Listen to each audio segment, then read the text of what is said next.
कई कंपनी बदल चुके हैं और अलग अलग पीएफ अकाउंट में आपके पैसे जमा हैं, तो इसे आप लेटेस्ट अकाउंट में ट्रांसफर कर सकते हैं। आपका यह काम चंद मिनटों में हो सकता है।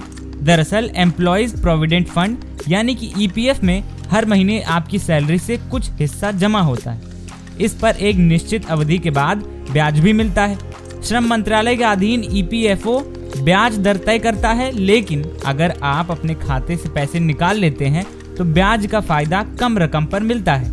इसलिए नौकरी बदलने या छोड़ने के बाद भी पीएफ का पैसा खाते में बना रहता है। अगर आप पीएफ में पैसा ट्रांसफर करना चाहते हैं तो आपको कहीं जाने की जरूरत नहीं है।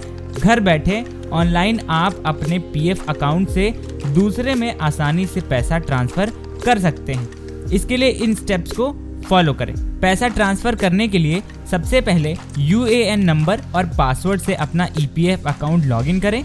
पेज पर ऊपर दिए गए टैब में ऑनलाइन सर्विसेज में जाएं, जिसके बाद ड्रॉप डाउन में one member one EPF account transfer request option को सेलेक्ट करें।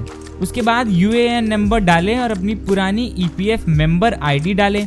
आपकी अकाउंट्स डिटेल आपके सामने होंगी। यहाँ ट्रांसफर वैलिडेट करने के लिए अपनी पुरानी या नई कंपनी को सेलेक्ट करें। अब पुराना अकाउंट सेलेक्ट करें और ओटीपी जनरेट करें। ओटीपी एंटर करने के बाद आपकी कंपनी को ऑनलाइन मनी ट्रांसफर प्रोसेस को रिक्वेस्ट चला जाएगा।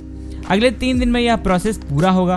पहले कंपनी इसे ट्रांसफर करेगी, फिर ईपीएफओ का फील्ड ऑफिसर इसे वेरीफाई करेगा। ईपीएफओ ऑफिसर को वेरिफिकेशन के बाद ही पैसा आपके खाते में ट्रांसफर होगा। ट्रांसफर रिक्वेस्ट पूरी हुई या नहीं, इसके लिए आप स्टेटस को ट्रैक क्लेम स्टेटस में चेक कर सकते हैं। ऑनलाइन ट्रांसफर के लिए आपको फॉर्म 13 भरकर अपनी पुरानी कंपनी या नई कंपनी को देना होगा। ईपीएफ ट्रांसफर के लिए आवश्यक दस्तावेज रिवाइज्ड फॉर्म 13, वैलिड पहचान पत्र या जिसमें पैन कार्ड, आधार या ड्राइविंग लाइसेंस, यूएएन, वर्तमान कंपनी या संस्थान की जानकारी, establishment number, account number, salary account की जानकारी, पुराना और वर्तमान पीएफ अकाउंट की जानकारी, ईपीएफ ट्रांसफर के लिए आवश्यक फॉर्म।